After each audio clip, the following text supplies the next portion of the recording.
Thomas Appart, chirurgien de la main et des nerfs. Aujourd'hui, on va parler du syndrome du lacertus. C'est quelque chose qui n'est pas très connu. C'est la compression du nerf médian au niveau du coude.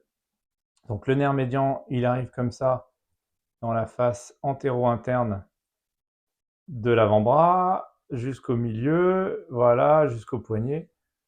Et là, il arrive dans ce qu'on appelle le canal carpien. Et juste après le canal carpien, il envoie des branches pour le pouce, pour l'index, pour le majeur et la moitié de l'annulaire. Donc ça, c'est pour la sensibilité et aussi une petite branche pour la motricité ici au niveau du pouce.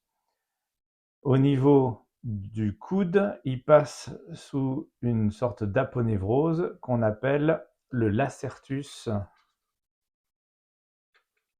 fibrosus.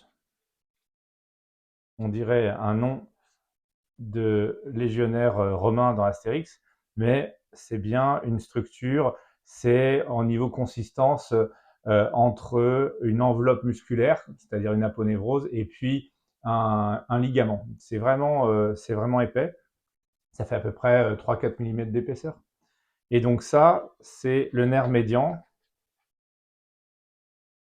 qui chemine des racines jusque dans le bout des doigts. Il peut être comprimé au niveau du lacertus fibrosus. Et donc ça, c'est ce qu'on appelle la compression du nerf médian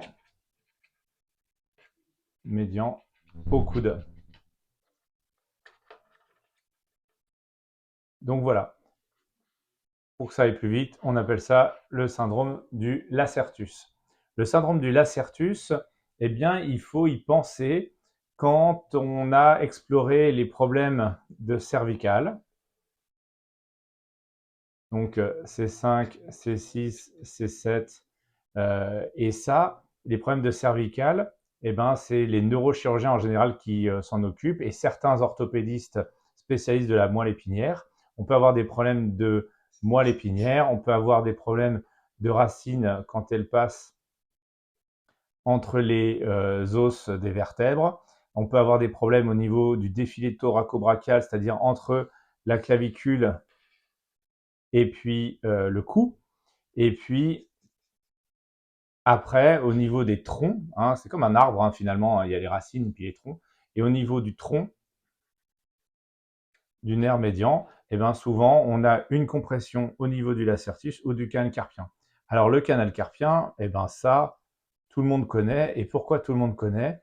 C'est parce que c'est facile à diagnostiquer avec l'électromyogramme. On va voir un neurologue et un rhumatologue et il dit il y a une compression au niveau du canal carpien et tout va bien sur le reste. Mais en fait, c'est pas que tout va bien sur le reste, c'est qu'à sa machine, il ne voit pas de problème sur le reste. Mais on sait bien qu'on peut avoir d'autres compressions plus hautes et que ça, c'est pas facile à vérifier avec l'électromyogramme. Donc, comment on pense au lacertus fibrosus? Eh bien, d'abord, quand on a une opération du canal carpien qui n'a pas bien marché. C'est-à-dire qu'en fait, le patient, le plus souvent, eh ben, il est content de ne plus avoir ses fourmis la nuit, mais il a toujours une gêne dans la main, notamment en journée. Et ça, le canal carpien qui est en échec, c'est une des premières causes du syndrome du lacertus. La deuxième cause, eh ben, c'est un syndrome du lacertus qui va se développer à cause de l'activité. Donc ça, les activités qui donnent des syndromes de lacertus, il y a des activités professionnelles, comme par exemple les coiffeuses, les esthéticiennes, les carrossiers, les garagistes. Il y a aussi des sports qui peuvent donner ce problème-là, comme par exemple les gros lifters au tennis, comme les escaladeurs, comme certains sports avec les bras où on a besoin de force comme le judo par exemple. Et puis, il peut y avoir aussi des problèmes de lacertus chez le musicien. Et ça, c'est plutôt une fatigabilité à l'effort, c'est-à-dire on n'arrive plus à jouer de la guitare ou à jouer du saxophone ou faire du piano plus d'une demi-heure. Et on a le bras qui fatigue. Et ça ne fait pas tellement des douleurs, ça ne fait pas tellement des fourmis, ça fait une fatigabilité du bras. Donc, première cause, c'est l'échec de canal carpien. Deuxième cause, c'est l'activité. Et puis, on peut avoir aussi tout simplement des causes anatomiques, c'est-à-dire que on a l'arcertus qui est un peu serré. On a des muscles qui sont un petit peu serrés aussi dans l'espace où passe le nerf médian. Et puis, on a comme ça un syndrome du lacertus qui arrive sans finalement véritable cause parce que l'imagerie est normale. C'est ça qui est assez troublant. L'imagerie est toujours normale dans les syndromes du lacertus. Donc, on n'y pense pas. Le patient ou le médecin, il dit bah, je vais me demander une IRM parce qu'on a l'impression que ça vient du coude. Eh bien, l'imagerie sera normale. À la fois en IRM, à la fois en radio, à la fois en échographie. C'est assez décevant de ne pas voir ce syndrome de lacertus. Le truc aussi, c'est que l'électromyogramme est normal. Si on fait un protocole d'électromyogramme classique, eh ben, si on ne teste pas le rond pronateur, eh bien, on a de grandes chances de passer à côté. Donc, il faut que le prescripteur de l'électromyogramme dise à l'électromyographiste, tester le rond pronateur, tester les muscles qui sont innervés par le nerf médian ici. Donc, ça, c'est en plus un examen difficile. Donc, même s'il le teste, quelquefois, ben, on passe à côté. Enfin, l'examen clinique, il n'est pas facile.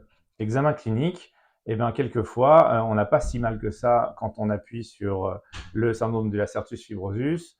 Quelquefois, l'examen clinique, il est pauvre pour la force de la main. Donc, il faut tester la flexion du pouce, de l'interphalangienne du pouce, c'est-à-dire cette articulation ici.